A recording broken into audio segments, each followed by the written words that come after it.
નમસ્કાર મિત્રો, જે વોઇસમાં આપનું સ્વાગત છે। ભારતની સરહદ જ્યાં જ્યાં પાકિસ્તાની સરહદને સ્પર્શે છે એ વિસ્તાર હંમેશાથી તણાવયુક્ત અને વ્યૂહાત્મક મહત્વ ધરાવતો રહ્યો છે। સામાન્ય રીતે આપણને સરહદ એટલે કાંટાળા તારની વાડ કે સૈનિકોની ચોકી જ યાદ આવે, પણ ગુજરાતના કચ્છ જિલ્લામાં એક એવી જગ્યા છે જે પોતાના અનોખા ભૌગોલિક સ્થાન અને ચોંકાવનારા નામ માટે જાણીતી છે।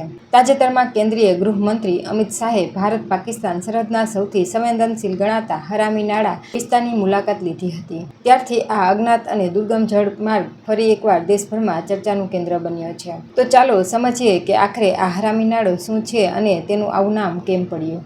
હરામી નાળું એ ગુજરાતના કચ્છ જિલ્લામાં ભારત અને પાકિસ્તાન વચ્ચેના વિવાદિત સર ક્રીક ક્ષેત્રમાં આવેલી 22 કિલોમીટર લાંબી એક સાંકડી ભરતી ચેનલ છે।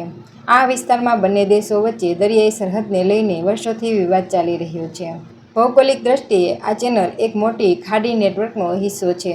ભારત તરફ આવેલી વિયાનવારી ખાડી ઉત્તર દિશામાં પાકિસ્તાન તરફ વહે છે, જ્યાં તે હરામી ધોરો તરીકે ઓળખાય છે। ત્યાર પછી તે પૂર્વ તરફ વળાંક લઈને ભારતમાં પ્રવેશ કરે છે, જ્યાં તે હરામી નાળું કે હરામી નાલા તરીકે ઓળખાય છે। હરામી નાળું કળણ એટલે કે કાદવ કીચડથી ભરેલા વિસ્તારમાં નાની નાની નહેરોમાં વહે છે।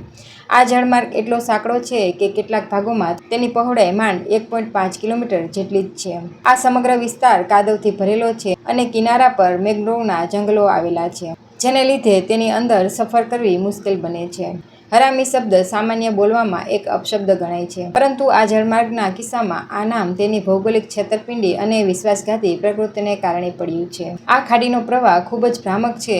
અહીં ભરતી ઓટની પ્રક્રિયા ખૂબ જ ઝડપથી થાય છે અને કાદવની વધઘટ ક્યાં ક્યારે કેટલી થશે એનો અંદાજ કોઈને આવતો નથી। ઓટના સમયે પાણી ઝડપથી ઓછું થઈ જતાં પાણી પર તરતી બોટ કાદવમાં ફસાઈ જાય છે। એવી બોટમાં ફસાયેલા લોકોને બચાવવા મુશ્કેલ બની જાય છે।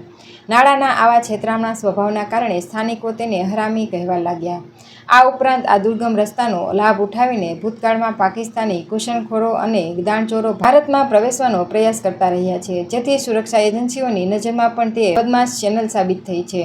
આ જ કારણસર તેનું આવું નામ પડી ગયું છે। હરામી નાળું દરિયાઈ જીવોથી ભરપૂર છે। ખાસ કરીને આ વિસ્તારમાં ઝીંગા માછલી માટે પ્રખ્યાત છે। વધુ સારી માછલી મેળવવાની લાલચમાં ગુજરાત અને પાકિસ્તાનના સિંધ પ્રાંતના હજારો માછીમારો આંતરરાષ્ટ્રીય સરહદની એકમ નજીક આવી જાય છે। સર ક્રીક સરહદ વિવાદિત હોવાને કારણે ઘણીવાર પાકિસ્તાની સુરક્ષા એજન્સીઓ દ્વારા ભારતીય માછીમારોની ધરપકડ પણ કરવામાં આવે છે। બીજી તરફ સુરક્ષા એજન્સીઓ માટે આ વિસ્તાર માથાના દુખાવા સમાન છે। વિશાળ કળણ, સતત બદલાતા પ્રવાહો અને કઠિન ભૂપ્રદેશના કારણે અહીં 24 કલાક દેખરેખ રાખવી અત્યંત અઘરી છે।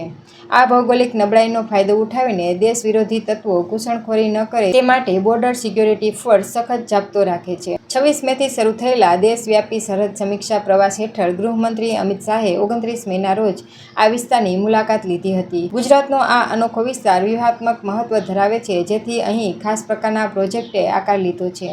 અહીં ભારત પાકિસ્તાન સરહદ નજીક બોર્ડ આઉટપોસ્ટ BOPG7ની શરૂઆત કરાઈ છે। અહીં કંટ્રોલ રૂમ ધરાવતા ઓપરેશન ટાવરની પણ સુવિધા છે। ગૃહ મંત્રાલયના મતે આ દુર્ગમ વિસ્તારમાં મજબૂત સિક્યોરિટી ગ્રીડ તૈયાર કરવા માટે સરકારે ઘણા ટેકનિકલ પડકારો પાર કર્યા છે। હવે G7 તથા G13 જેવા પ્રોજેક્ટ હેઠળ સરહદી ઇન્ફ્રાસ્ટ્રક્ચરને અત્યંત મજબૂત બનાવશે। ભારત સરકાર માટે હરામી નાળું એ માત્ર કોઈ અંતરિયાળ ખાડી નથી, પરંતુ એક અત્યંત વ્યૂહાત્મક પ્રવેશદ્વાર છે, જ્યાં ભૂગોળ, રાષ્ટ્રીય સુરક્ષા અને આંતરરાષ્ટ્રીય રાજદ્વારી સંબંધો એકબીજા સાથે જોડાયેલા છે।